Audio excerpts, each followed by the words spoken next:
بسم اللہ الرحمن الرحیم۔ اب دوسری طرف کی سنیے۔ یونس علیہ السلام کو کچھ معلوم نہیں تھا کہ ان کی قوم کے ساتھ کیا ہوا۔ آپ تو غصے کی حالت میں بستی سے نکل کر سمندر کی طرف چلے آئے تھے۔ آپ ایک کشتی کی طرف آئے، اس میں سواریاں اور ساز و سامان لدا ہوا تھا۔ اللہ تعالیٰ سورۃ الصافات آیت 140 میں فرماتے ہیں، اذ ابق الى الفلك المشحون، جب وہ بھاگ کر بھری کشتی پر پہنچے۔ کشتی روانہ ہوئی، موجیں اٹھیں، سمندر میں طغیانی آئی، یوں لگتا تھا کہ بس ابھی غرق ہوئے۔ کہنے لگے بوجھ ہلکا کرو، اپنا ساز و سامان سمندر میں پھینک دو۔ چنانچہ انہوں نے اپنا اپنا ساز و سامان سمندر میں پھینک دیا۔ اس طرح کشتی کچھ ہلکی ہو گئی، لیکن ضرورت کے مطابق ہلکی نہ ہو سکی۔ اب وہ کہنے لگے کسی کو سمندر میں گرانا ضروری ہے تاکہ کشتی مزید ہلکی ہو جائے، ورنہ یہ ڈوب جائے گی۔ جلدی کرو، قرع ڈالو۔ جس کے نام کا قرع نکلتا جائے اسے سمندر میں گراتے جاؤ، اور بار بار یہ عمل دہراتے جاؤ یہاں تک کہ کشتی ہلکی ہو جائے۔ چنانچہ قرع ڈالا گیا۔ سب سے پہلے یونس علیہ السلام کا نام نکلا۔ سب کہنے لگے نہیں، یہ تو ایسے نہیں ہیں، ان کے چہرے پر تو سجدوں کے نشانات ہیں، انہیں رہنے دو، پھر قرع ڈالو۔ چنانچہ پھر قرع ڈالا گیا، پھر انہی کا نام نکلا۔ سب نے تعجب کیا۔ تیسری مرتبہ پھر قرع ڈالا گیا، اس بار پھر یونس علیہ السلام ہی کا نام نکلا۔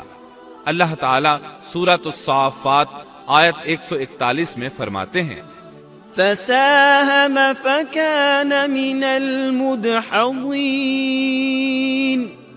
پھر قرآن اندازی ہوئی تو یہ مغلوب ہو گئے۔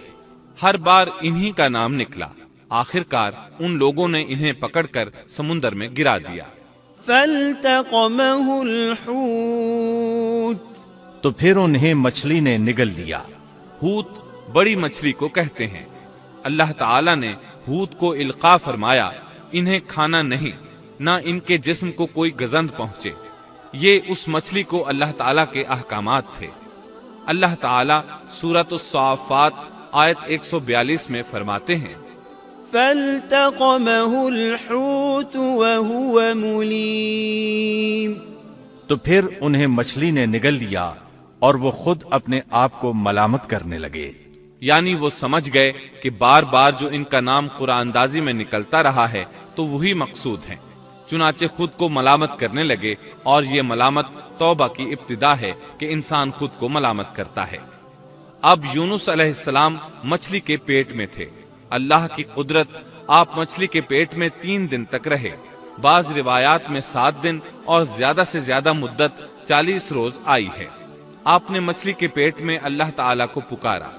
اللہ سورۃ الانبیاء آیت 87 میں فرماتے ہیں، فنادى في الظلمات، آخر کار وہ اندھیروں کے اندر سے پکار اٹھے۔ علماء نے یہاں 3 اندھیروں کا ذکر کیا ہے: مچھلی کے پیٹ کا اندھیرا، سمندر کا اندھیرا اور رات کا اندھیرا۔ گویا ان پر یہ سارے اندھیرے اکٹھے ہو گئے تھے۔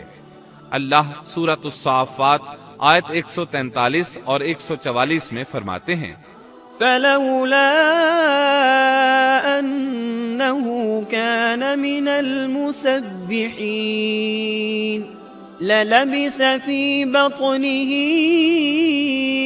إلى يوم يبعثون، پس اگر یہ پاکی بیان کرنے والوں میں سے نہ ہوتے تو لوگوں کے اٹھائے جانے کے دن تک اس کے پیٹ ہی میں رہتے۔ مطلب یہ کہ اگر آپ اللہ تبارک و تعالی کی تسبیح نہ بیان کرتے تو مچھلی کے پیٹ ہی میں رہتے۔ آپ نے دعا نہیں مانگی بلکہ اللہ عز و جل کی تسبیح بیان کی۔ روایات میں یوں بھی آتا ہے کہ جب مچھلی آپ کو سمندر کی اتھاہ گہرائی میں لے گئی تو آپ وہاں آبی مخلوقات کی تسبیحات کی آوازیں سننے لگے۔ گویا اللہ تعالیٰ نے انہیں القاء فرمایا کہ آپ بھی تسبیح کریں۔